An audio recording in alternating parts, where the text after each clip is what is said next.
ভাবছি এই পর্যন্ত, আমার ভাবা এখানেই শেষ।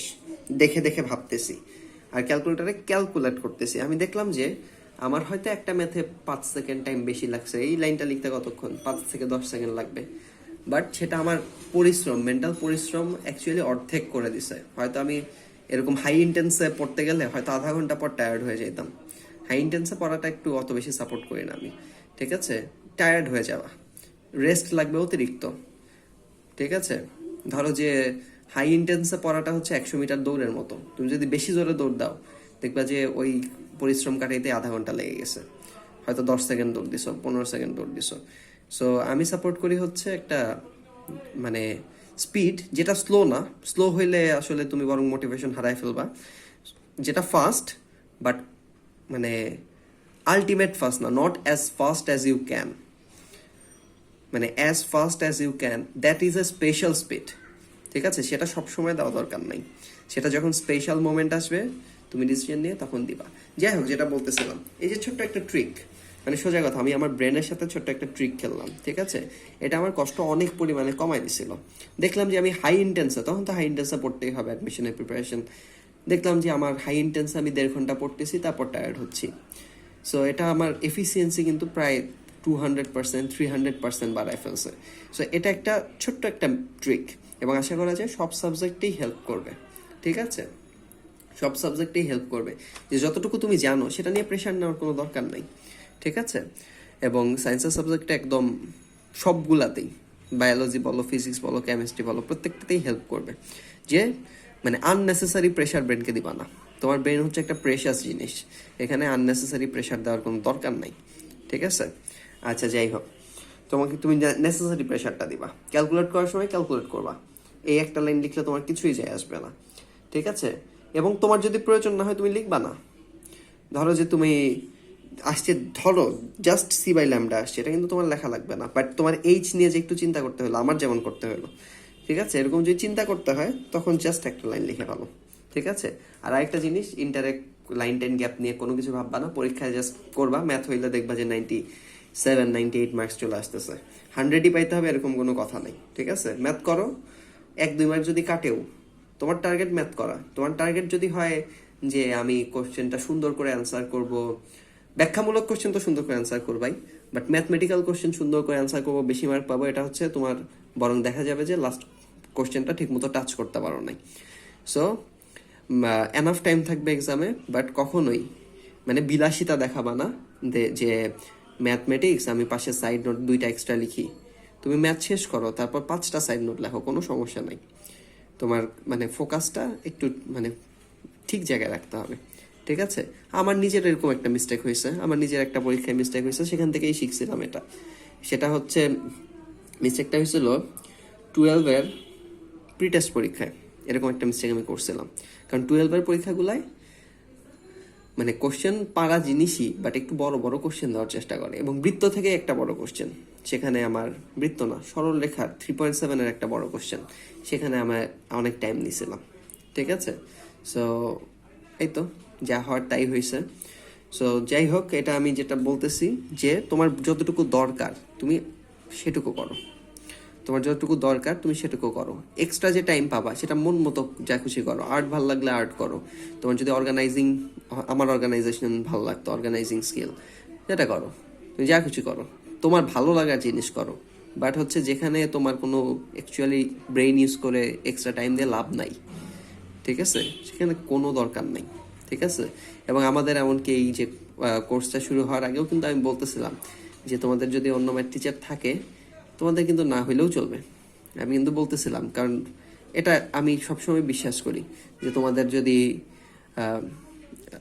মানে ব্রেন যেখানে খরচ করা দরকার নেই, সেখানে ব্রেন খরচ করার কোনো দরকার নেই। আর তোমাদেরকে আমি এভাবে পড়ানোর চেষ্টা করছি যাতে এখানে ক্লাসে যদি ঠিক মতো বোঝো, তাহলে পরে হয়তো একবার করলেই হয়ে যাবে। নট এরকম পরে আবার বসে বসে ভাবতে হবে, মানে ভাবার সব কিছু আমি ক্লাসেই তোমাদেরকে দিয়ে ভাবানোর চেষ্টা করছি, আমি নিজে ভেবে ওগুলো দেওয়ার চেষ্টা করছি। সো এখানে একটু চেঞ্জ আসছে। নর্মালি তোমাদেরকে যেভাবে পড়াই, অন্য জায়গায় কিন্তু আমি একটু অন্যভাবে পড়াই, ঠিক আছে? সো এটা তোমাদের মতামত, তোমরা যদি অন্যভাবে চাও সেটা আমি সুইচ করব, কোনো ঝামেলা নাই। আর হচ্ছে ধরো যে তোমাদের ডিফারেন্সিয়েশন আর ইন্টিগ্রেশনের যে নোটটা করা, ইন্টিগ্রেশনের নোটটা স্পেশালি, সেটা হচ্ছে তোমরা 3rd এডিশন পড়বা। মানে আমি পড়ার সময় তো নোট ছিলই, ওইটা না, পরে এক জায়গায় পড়ানোর জন্য একটা এডিশন করছি, পরে হচ্ছে আরেকটা এডিশন করছি আরেক জায়গায় পড়ানোর জন্য, কারণ সব জায়গায় একটু ডিফারেন্স থাকে। তোমাদের জন্য 3rd এডিশন। সো তোমরা ডিফারেন্সিয়েশন ইন্টিগ্রেশন ওইটা 3rd এডিশনটা পড়বা, ঠিক আছে, মানে আমার নোটেরই। সো আশা করা যায় মানে ওইটা খুবই ভালো একটা স্ট্যান্ডার্ড পাবো। আর বৃত্ত যেটা পড়তেছো সেটা 1st এডিশন পড়তেছো, টু বি অনেস্ট। আর পারমুটেশন কম্বিনেশন যদি পড়ো সেটা হচ্ছে 2nd এডিশনটা পড়বা, আমি এক জায়গায় পড়াইছি আগে, ঠিক আছে। এবং ওদের নোট খাতাটাও আমার কাছে আছে, ঠিক আছে, আমি পরশু মনে হয় দিতে বলছি, সো ওখানে দিয়ে দিছে। সো ওইটাকে ইমপ্রুভ করব, ঠিক আছে।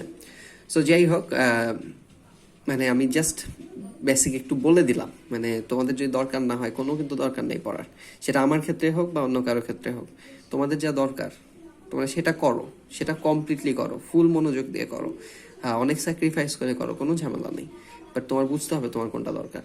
আর হচ্ছে তুমি এক্সট্রা যে টাইম পাবা সেটা কি করবা, সেটা মন মতো করবা। তুমি প্রোগ্রামিং ভালো লাগলে প্রোগ্রামিং শেখো, খুব ইন্টারেস্টিং জিনিস।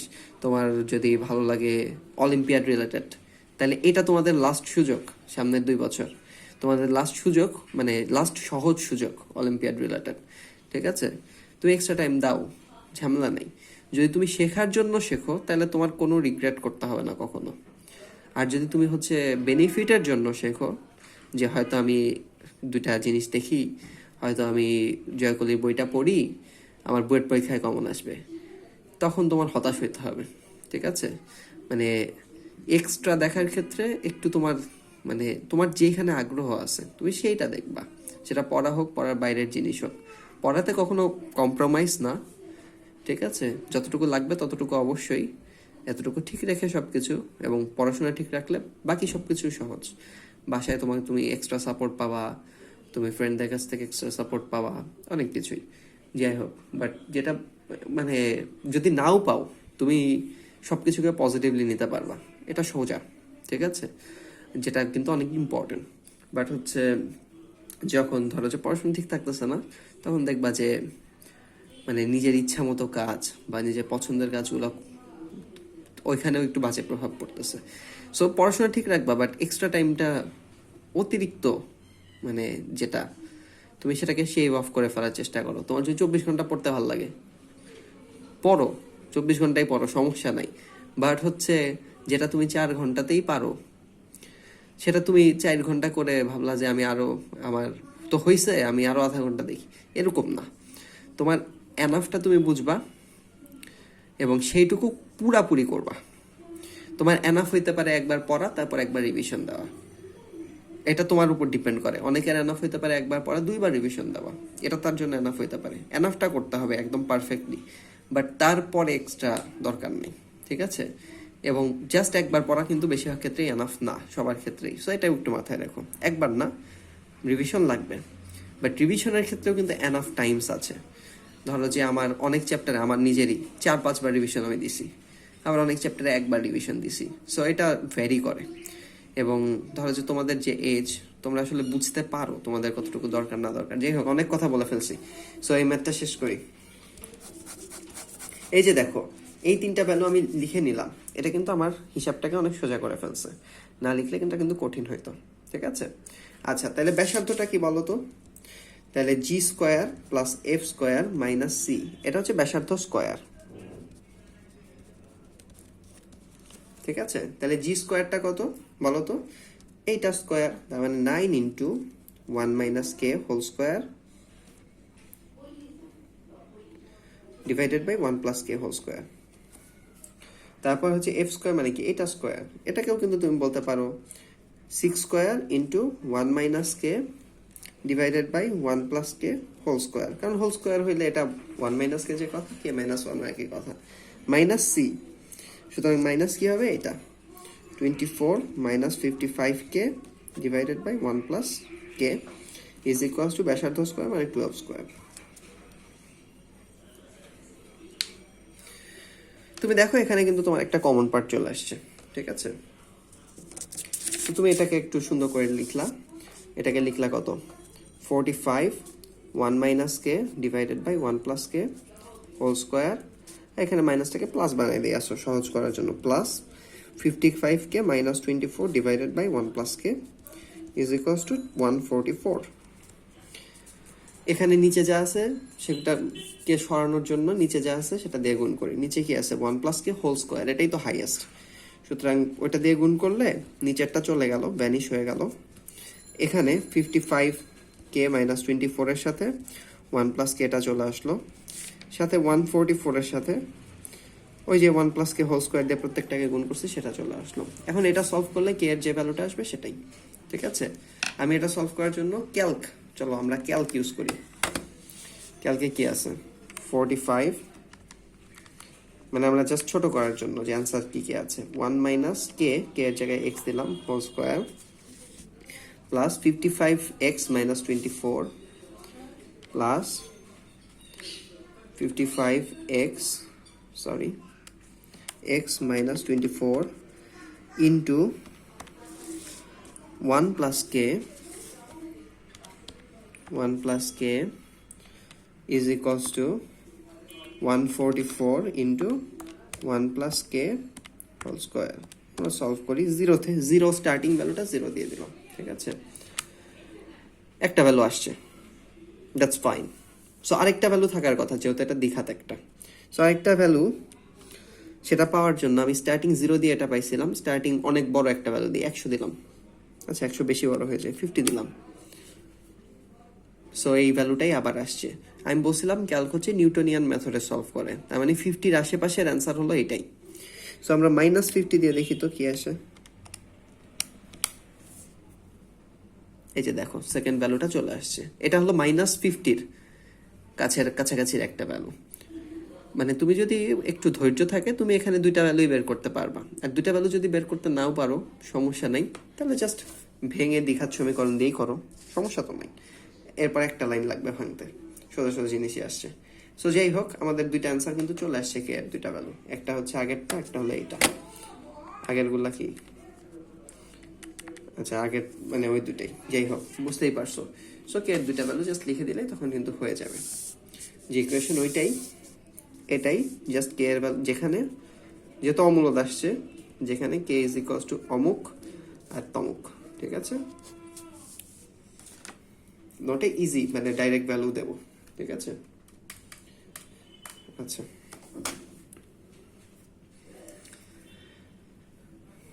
সো বোঝা তো গেল, ওকে ফাইন। সো এরপরে এর চেয়ে কঠিন এখানে আসবে না। এখন যেটা করলাম এইটা কিন্তু লাস্টের এই দুইটাই কিন্তু অনেক ইম্পর্টেন্ট। এর বাইরে কি আসতে পারে, তোমাকে বৃত্তের যে কোনো ইনফরমেশন দিতে পারে।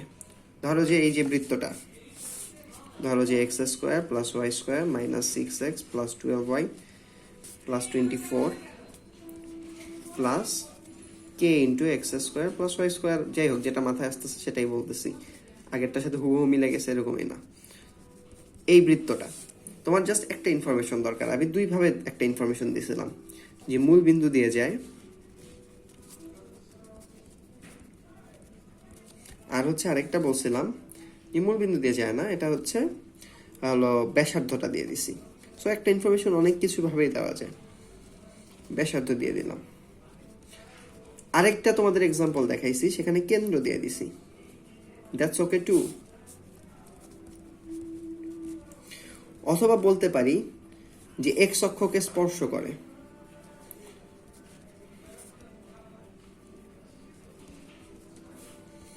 ঠিক আছে। আমার হচ্ছে প্র্যাকটিসে এক্সারসাইজে এগুলো থাকবে, এক্স অক্ষকে স্পর্শ করে, ওয়াই অক্ষকে স্পর্শ করে, উভয় অক্ষকে স্পর্শ করে, এগুলো এক্সারসাইজে থাকবে, কেমন। আচ্ছা তারপর হচ্ছে ওয়াই অক্ষকে স্পর্শ করে,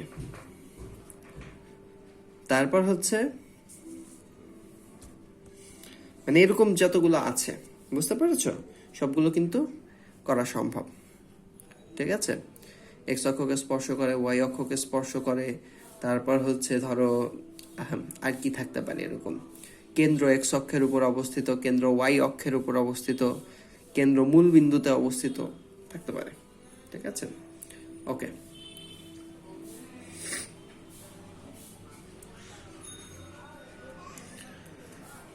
সো এই তো আমাদের এই টপিকটা কিন্তু গেল।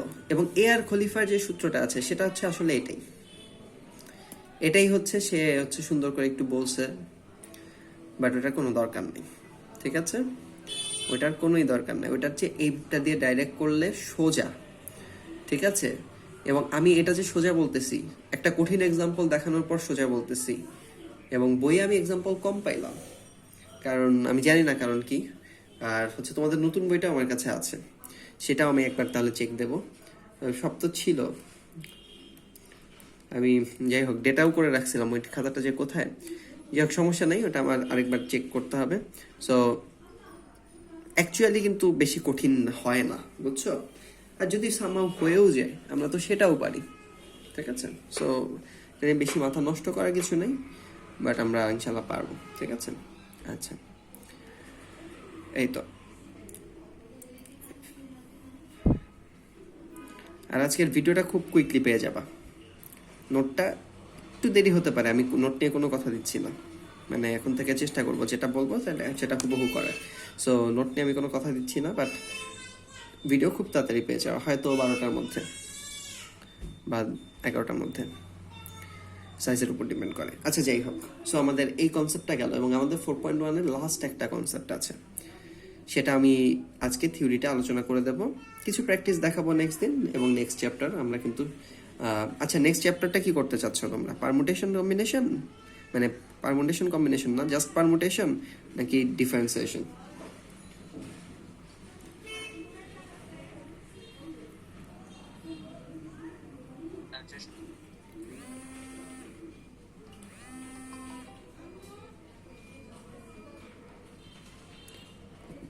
হ্যাঁ হ্যাঁ, আমি বুঝলাম না, আরেকবার বলবা? হ্যালো, আমি ডিফারেন্সিয়েশন করতে চাও, আর হচ্ছে রোহান বললা না, আর অন্যদের কি মতামত? শাফি?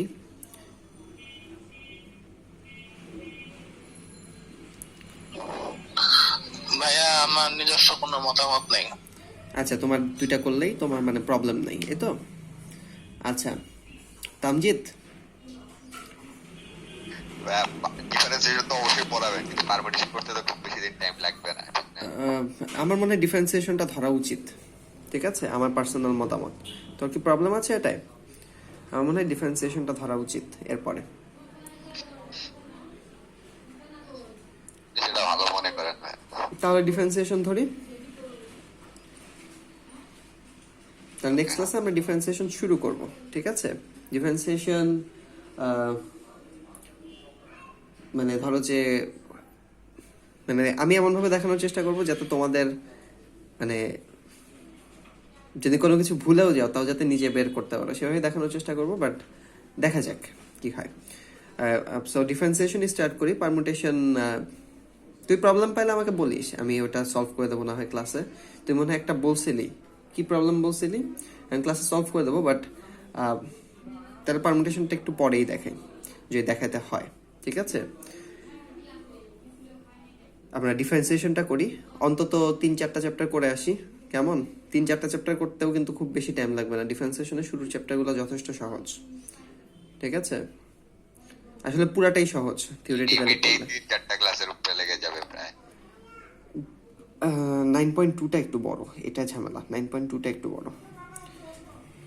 মূল নিয়ম, হ্যাঁ। হ্যাঁ, মূল নিয়মটা একটু বড়। আচ্ছা যাই হোক, সমস্যা নেই, ওটা দেখা যাবে। দরকার হলে 2টা চ্যাপ্টার করে এসে পারমুটেশন করলাম, তোর যদি প্রয়োজন হয়, বাট আমার মনে হয় ডিফারেন্সিয়েশন শুরু করাটা এটা বেটার হবে। ঠিক আছে, আমরা অন্তত মূল নিয়মটা পর্যন্ত বুঝে আসি, যে এটা আসলে ডিফারেন্সিয়েশন কোত্থেকে আসছে, কি করতে আসছে, এটা অন্তত একটু দেখে আসি। কি করতে আসছে সেটা অবশ্য একদম লাস্টের দিকে বোঝা যাবে চ্যাপ্টারে। ঠিক আছে, বাট মানে জিনিসটা কি অন্তত এটা ভালো মতো একটু বুঝে আসি। ঠিক আছে, সো যাই হোক, আচ্ছা এক সেকেন্ড। সো আমার মতামত এইটা, আর তুই পার্সোনালি কোনো প্রবলেম পাইলে বলতে পারিস। তুই একটা প্রবলেম বলছিলি ক্লাসে দেখাই দিতে, প্রবলেমটা কি ছিল? এটা ভাইয়া ইয়ার আপনাকে ছবি পাঠাইছিলাম আমি। ছবি পাঠিয়েছিলি, একটু দেখে বলতো ভাইয়া। ভাইয়া দেখতেছি।